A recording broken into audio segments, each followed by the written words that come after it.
මේ දිනවල කාගේත් අවධානයට ලක්වුණු මාතෘකාවක් තමයි ජපානයේ ඇතිවීමට නියමිතය පුරෝකථනය කර ඇති භූකම්පන සිද්ධිය. මේක ඇත්තක්ද? මේකෙන් වෙන්න තියෙන බලපෑම් මොනවද? මේ සිදුවීමෙන් අපේ රටටත් බලපාවිද? අපි අද කතා කරමු මේ ගැන.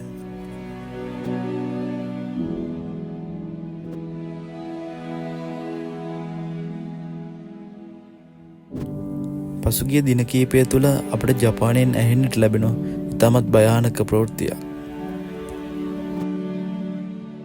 ඒ තමයි ජපානයේ ශාන්තිකර පැසිෆික් වෙරළබඩ තීරය ආශ්‍රිතව සිදුවිය හැකි දරුණු ගණයේ භූකම්පනයක් හේතුවෙන් පුද්ගලයන් ලක්ෂ 3ක පමණ දිව්‍ය අහිමි වනු ඇතැයි පැවසෙන ප්‍රවෘත්තිය.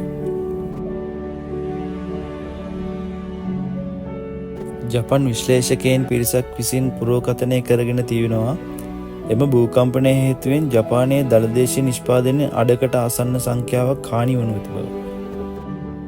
විශ්ලේෂකයන්ගේ මෙම පුරෝකථනය යන අතරෙම දහස් ගණනකට දිව්‍ය අහිමි කර තවත් විශාල පිරිසකට උන්හිටි තැන් අහිමි කළ මියන්මාරයේ දරුණු භූකම්පනයේ උණුසුම මැකී යන්නටත් පෙර ඊටත් වඩා දරුණු ගණයේ භූකම්පනයක් ගැන ජපානයේ පසුගිය දා අනතුරුවන්ගේ නිකුත් කරා. ඒ ජපානයේ නගෝයා විශ්වවිද්‍යාලයේ පර්යේෂණ කණ්ඩායමක් විසින් ඒ සම්බන්ධයෙන් කරන ලද පර්යේෂණ වාර්තාවක් කරහයි. ඒ වාර්තාව ජපානයේ ආපදා කළමනාකරණ අමාත්‍යවරයා වෙත පසුගියදා බාර දුන් අතර එම වාර්තාව මගින් මෙම දරුණු ගණයේ භූකම්පනය ගැන අනාවැකි රසක් පළ කර තිබුණා. එම වාර්තාවට අනුව ජපානයට කිලෝමීටර් 700ක් දකුණු දිගින් පිහිටි ශාන්තිකර පැසිෆික් මුහුදු කලාපයේ නන්කායි භූතැටිය ආශ්‍රිතව එම භූකම්පනය සිදුවෙන බවට ඔවුන් අනාවරණය කරගෙන තිබුණා. කිලෝමීටර් 900ක් දිග එම සාගර අගලේ රික්ටර් මාපක 8ත් 9ත් අතර දරුණු ගණයේ භූකම්පනයක් සිදුවිය හැකි බවත් ඒ හරහා සිදුවිය හැකි සුනාමි තත්ත්වය සහ ගොඩනැගිලි කඩාවැටීම් හේතුවෙන් රටවල් කීපයකටම දැවැන්ත හානියක් සිදුවිය හැකි බවත් එම වාර්තාවෙන් ඔවුන් පෙන්වා දී තිබුණා. පර්යේෂකයන් අනතුරුවංග වන්නේ ජපානයේ කේන්ද්‍ර කරගෙන හටගත හැකි මෙම භූමිකම්පාවේ අගය රික්ටර් මාපක ඒකක 9ක් වශයෙන් සටහන් වුවහොත් ජපානයේ ජනගහනයෙන් දසලක්ෂයකට වැඩි පිරිසක් ඔවුන් සිටින ස්ථානවලින් ඉවත් කර ගැනීමට සිදුවන බවයි.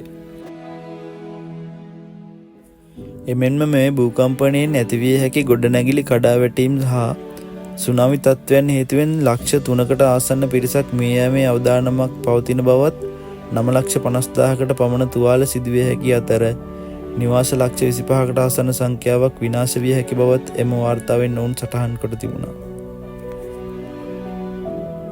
ඒ වගේම ටෝකියෝ සහ ඔසාකා යන ජනාකීර්ණ නගර ඇතුළු නගර 764කට මෙම භූකම්පනයෙන් ඍජු බලපෑම් සිදුවිය හැකි බවත් විශාලතම මරණ සංඛ්‍යාවක් කාර්මික කලාපයක් වන ශිෂුවෝකා ප්‍රාන්තයෙන් සිදුවිය හැකි බවත් ඔවුන් මෙම වාර්තාවෙන් පෙන්වා දී තිබුණා.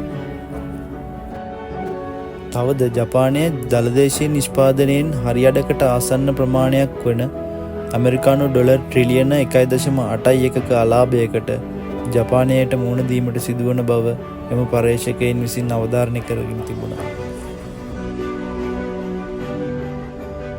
ඔබ දන්නවද?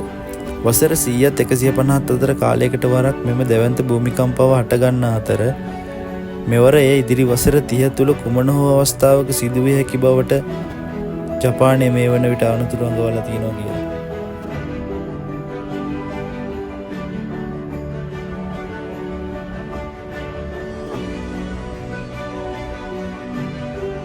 කෙසේ වෙතත් මෙම දරුණු ගණයේ භූකම්පනය සිදු වුවහොත් මෙරටට කිසිදු සුනාමි බලපෑමක් සිදු නොවන බවට මහාචාර්ය අතුල සේනාරත්න මහතා පවසලා තිබුණා.